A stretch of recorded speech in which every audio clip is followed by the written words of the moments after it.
నాకు గుర్తొచ్చింది దీని మీద వెళ్తున్నాను. అరుణ్ కుమార్ పేరే ఎత్తక్కర్లేదు. ఆయన ఒకసారి మొన్నేది మళ్ళా 40,000 ఎకరాలు పెడితే అమరావతికి, మరి ఎప్పుడు చెవులో చెప్పాడో అది ఆయన చెప్పినట్టుగా అక్కడ రాలేదు, కానీ సోషల్ మీడియాలో వచ్చింది, అది కరెక్టేట. తర్వాత నేను కన్ఫర్మ్ చేసుకున్నాను. ఆయన చెప్పట్టు ఇంకా పెట్టకండి, ఎక్విజిషన్లు కానీ ఇంకా ల్యాండ్ పూలింగ్లు కానీ పెట్టకండి, ఇప్పటికే చాలా అన్పాపులర్ అయి ఉన్నాం, వద్దు ఆపండి అని చెప్పగానే ఆపేశాడు. ఎందుకు ఏం చెప్పాడంటే అంతకుముందు దీన్ని తీవ్రంగా వ్యతిరేకించాడు. ల్యాండ్ పూలింగ్ అన్నదాన్ని ఈ ల్యాండ్ ఎందుకు ఇన్ని వేల ఎకరాలని చెప్పి గట్టిగా అడిగింది ఎవరంటే పవన్ కళ్యాణ్. ఆ మీటింగ్కి నేను కూడా వెళ్ళాను. ఐవైఆర్ కృష్ణారావు గారు ఓ మీటింగ్, ఓ బుక్ రాస్తే ఆ బుక్ని పవన్ కళ్యాణ్ ఓపెన్ చేశాడు. ఇదంతా పెద్ద ఫ్రాడ్ జరుగుతుంది. సరే, రాజకీయ కారణాల వల్ల ఇద్దరు కలిశారు, అది వేరే విషయం. ఇది ఇంట్రెస్ట్ ఆఫ్ ది స్టేట్లో అడ్డం రానప్పుడు పవన్ కళ్యాణ్ గారికి అభ్యంతరమే ఉండకూడదు. వెయ్యండి, కోర్టులో వేయండి, ఒక ఎఫిడేవిట్ వెంటనే వేయించి రేపు నెక్స్ట్ వాయిదా ఎప్పుడో చూసా, వాయిదాకు ఒక సీనియర్ అడ్వకేట్ని పంపండి, సీనియర్ అడ్వకేట్ని హైర్ చేసి పంపండి అని అంటే తప్పేం లేదు. ఆ మాట ఆయన అనాలి. చంద్రబాబు నాయుడు గారితో చెప్పేసి ఆయన ఫెయిల్ అయిపోయాడు, ఆయన చేయలేదు. పవన్ కళ్యాణ్ గారికి ఇప్పుడే వచ్చింది అవకాశం, ప్రభుత్వంలోకి వచ్చారు, చేయమని కోరటం. నవంబర్ 1 మనకి ఎప్పుడు అసలు మన రాష్ట్రం ఎప్పుడు అవతరించిందో ఎవరికైనా తెలుసా? ఇప్పుడు అసలు అవతరించిందా లేదా ఎవరికి అర్థం అవ్వట్లేదు. ఈ స్టేజ్లో ఉన్న స్టేట్ ఇంకోటి ఉందా? ఇండియాలో ఇంకో స్టేట్ ఉందా?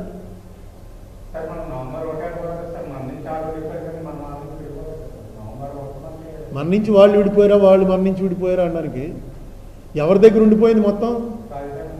రాజధానే కదా మెయిన్. అసలు వాళ్ళ గొడవ అంతా కూడా ఇది రాష్ట్ర విభజన కాదు. నేను చెప్తే ఎవడో వినలేదు. అప్పుడు నేను ప్రెస్ మీట్, రాజమండ్రి ప్రెస్ మీట్లో కూడా చెప్పాను, ఇది రాష్ట్ర విభజన గురించి కాదు, హైదరాబాద్ సిటీ గురించి గొడవ. హైదరాబాద్ సిటీ రెవెన్యూ 72% ఉంది మొత్తం స్టేట్ రెవెన్యూలో. ఆ రెవెన్యూ కూడా తేలకుండా స్టేట్ ఎలా డివిజన్ చేస్తారు? మీకు విచిత్రం ఏంటంటే ఏపీ రీఆర్గనైజేషన్ యాక్ట్లో ఆ రెవెన్యూ ఏం చేయాలన్నది ఎక్కడా పెట్టలే. లేదు, ఒకసారి చదువుకోండి ఏపీ రీఆర్గనైజేషన్ యాక్ట్.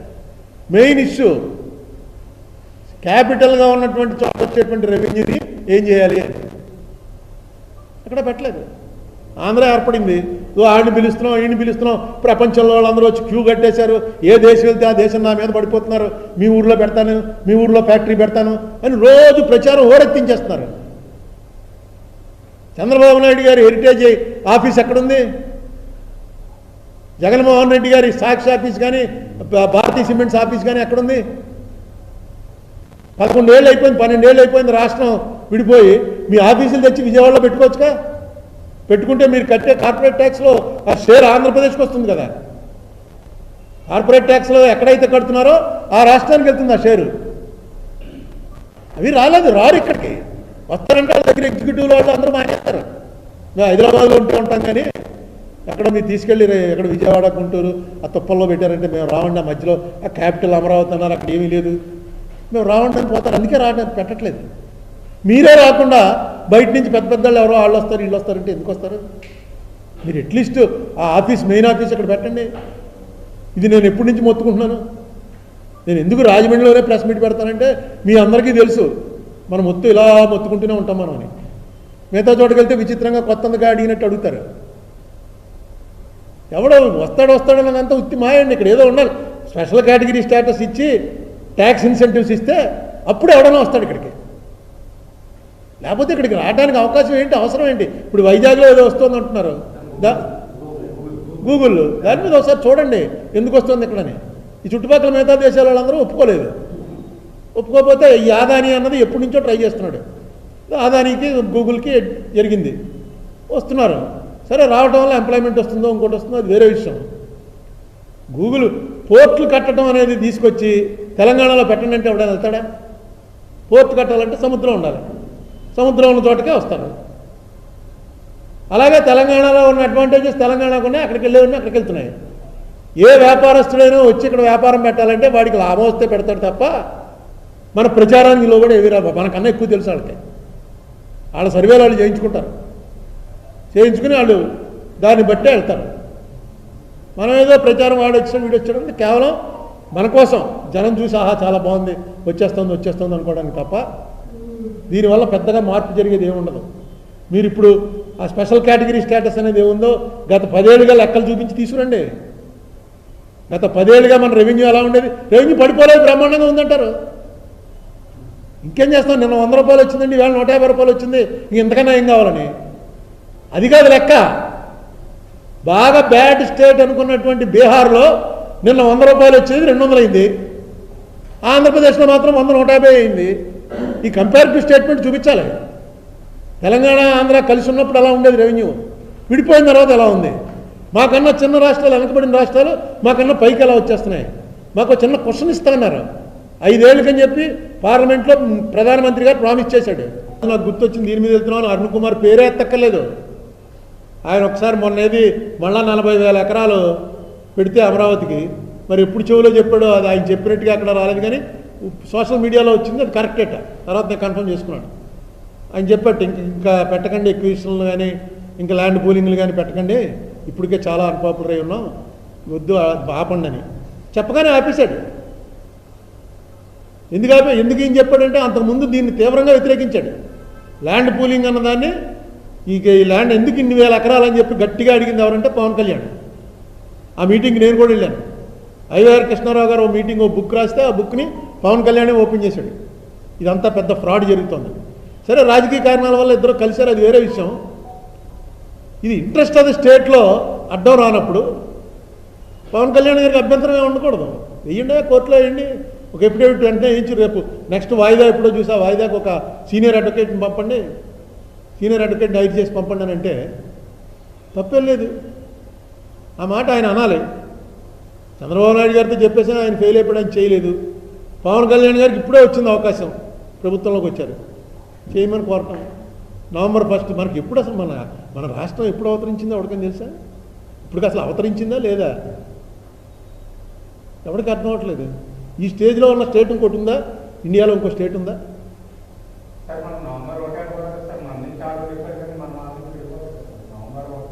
మన నుంచి వాళ్ళు విడిపోయారా, వాళ్ళు మన నుంచి విడిపోయారా అనడానికి ఎవరి దగ్గర ఉండిపోయింది మొత్తం? రాజధానే కదా మెయిన్. అసలు వాళ్ళ గొడవ అంతా కూడా ఇది రాష్ట్ర విభజన కాదు. నేను చెప్తే ఎవడో వినలేదు. అప్పుడు నేను ప్రెస్ మీట్, రాజమండ్రి ప్రెస్ మీట్లో కూడా చెప్పాను, ఇది రాష్ట్ర విభజన గురించి కాదు, హైదరాబాద్ సిటీ గురించి గొడవ. హైదరాబాద్ సిటీ రెవెన్యూ 72% ఉంది మొత్తం స్టేట్ రెవెన్యూలో. ఆ రెవెన్యూ కూడా తేలకుండా స్టేట్ ఎలా డివిజన్ చేస్తారు? మీకు విచిత్రం ఏంటంటే ఏపీ రీఆర్గనైజేషన్ యాక్ట్లో ఆ రెవెన్యూ ఏం చేయాలన్నది ఎక్కడ పెట్టలే. లేదు, ఒకసారి చదువుకోండి. AP reorganisation act main issue క్యాపిటల్గా ఉన్నటువంటి చోట వచ్చేటువంటి రెవెన్యూని ఏం చేయాలి అని అక్కడ పెట్టలేదు.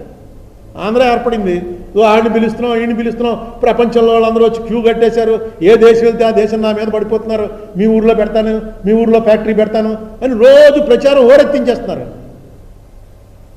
చంద్రబాబు నాయుడు గారి హెరిటేజ్ ఆఫీస్ ఎక్కడుంది? జగన్మోహన్ రెడ్డి గారి సాక్షి ఆఫీస్ కానీ భారతీయ సిమెంట్స్ ఆఫీస్ కానీ ఎక్కడుంది? 11 ఏళ్ళు అయిపోయింది, 12 ఏళ్ళు అయిపోయింది రాష్ట్రం విడిపోయి. మీ ఆఫీసులు తెచ్చి విజయవాడలో పెట్టుకోవచ్చుగా. పెట్టుకుంటే మీరు కట్టే కార్పొరేట్ ట్యాక్స్లో ఆ షేర్ ఆంధ్రప్రదేశ్కి వస్తుంది కదా. కార్పొరేట్ ట్యాక్స్లో ఎక్కడైతే కడుతున్నారో ఆ రాష్ట్రానికి వెళ్తుంది ఆ షేరు. అవి రారు ఇక్కడికి. వస్తారంటే వాళ్ళ దగ్గర ఎగ్జిక్యూటివ్లో వాళ్ళు అందరూ మానేస్తారు. మేము హైదరాబాద్లో ఉంటూ ఉంటాం, కానీ ఎక్కడ మీరు తీసుకెళ్ళి ఎక్కడ విజయవాడ, గుంటూరు ఆ తుప్పల్లో పెట్టారంటే మేము రావండి. ఆ మధ్యలో ఆ క్యాపిటల్ అమరావతి అన్నారు, అక్కడ ఏమీ లేదు, మేము రావండి అని పోతారు. అందుకే రావడానికి పెట్టట్లేదు. మీరే రాకుండా బయట నుంచి పెద్ద పెద్దవాళ్ళు ఎవరో వాళ్ళు వస్తారు, వీళ్ళు వస్తారంటే ఎందుకు వస్తారు? మీరు అట్లీస్ట్ ఆ ఆఫీస్, మెయిన్ ఆఫీస్ అక్కడ పెట్టండి. ఇది నేను ఎప్పటి నుంచి మొత్తుకుంటున్నాను. నేను ఎందుకు రాజమండ్రిలోనే ప్రెస్ మీట్ పెడతానంటే మీ అందరికీ తెలుసు మనం ఇలా మొత్తుకుంటూనే ఉంటాం మనం అని. మిగతా చోటుకి వెళ్తే విచిత్రంగా కొత్తగా అడిగినట్టు అడుగుతారు. ఎవడో వస్తాడన్నదంతా ఉత్తి మాయండి. ఇక్కడ ఏదో ఉండాలి, స్పెషల్ కేటగిరీ స్టేటస్ ఇచ్చి ట్యాక్స్ ఇన్సెంటివ్స్ ఇస్తే అప్పుడు ఎవడన్నా వస్తాడు ఇక్కడికి. లేకపోతే ఇక్కడికి రావడానికి అవకాశం ఏంటి, అవసరం ఏంటి? ఇప్పుడు వైజాగ్లో ఏదో వస్తుంది అంటున్నారు, గూగుల్ దాని మీద ఒకసారి చూడండి ఎందుకు వస్తుంది ఇక్కడని. ఈ చుట్టుపక్కల మిగతా దేశాల వాళ్ళందరూ ఒప్పుకోలేదు. ఒప్పుకోకపోతే ఈ ఆదాని అన్నది ఎప్పటి నుంచో ట్రై చేస్తున్నాడు. ఆదానికి గూగుల్కి జరిగింది, వస్తున్నారు. సరే, రావడం వల్ల ఎంప్లాయ్మెంట్ వస్తుందో ఇంకోటి వస్తుందో అది వేరే విషయం. గూగుల్ పోర్ట్లు కట్టడం అనేది తీసుకొచ్చి తెలంగాణలో పెట్టండి అంటే ఎవడైనా వెళ్తాడా? పోర్ట్ కట్టాలంటే సముద్రం ఉండాలి, సముద్రం ఉన్న చోటకే వస్తారు. అలాగే తెలంగాణలో ఉన్న అడ్వాంటేజెస్ తెలంగాణకు ఉన్నాయి, అక్కడికి వెళ్ళేవన్నీ అక్కడికి వెళ్తున్నాయి. ఏ వ్యాపారస్తుడైనా వచ్చి ఇక్కడ వ్యాపారం పెట్టాలంటే వాడికి లాభం వస్తే పెడతాడు తప్ప మన ప్రచారానికి లోబడి ఏవి రాబా. మనకన్నా ఎక్కువ తెలుసు వాళ్ళకి. వాళ్ళ సర్వేలు వాళ్ళు చేయించుకుంటారు, చేయించుకుని వాళ్ళు దాన్ని బట్టే వెళ్తారు. మనం ఏదో ప్రచారం వాడు వచ్చాడు వీడు వచ్చాడు అంటే కేవలం మన కోసం జనం చూసి ఆహా చాలా బాగుంది వచ్చేస్తుంది అనుకోవడానికి తప్ప దీనివల్ల పెద్దగా మార్పు జరిగేది ఏముండదు. మీరు ఇప్పుడు ఆ స్పెషల్ కేటగిరీ స్టేటస్ అనేది ఏముందో గత 10 ఏళ్ళుగా లెక్కలు చూపించి తీసుకురండి. గత 10 ఏళ్ళుగా మన రెవెన్యూ ఎలా ఉండేది? రెవెన్యూ పడిపోలేదు, బ్రహ్మాండంగా ఉందంటారు.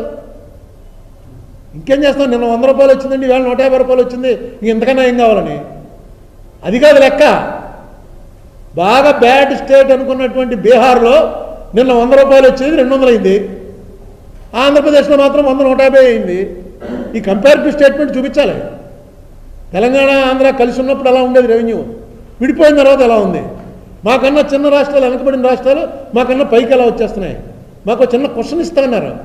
5 ఏళ్ళకని చెప్పి పార్లమెంట్లో ప్రధానమంత్రి గారు ప్రామిస్ చేశాడు. కాదు 10 ఏళ్ళు ఇవ్వాలని జైట్లీ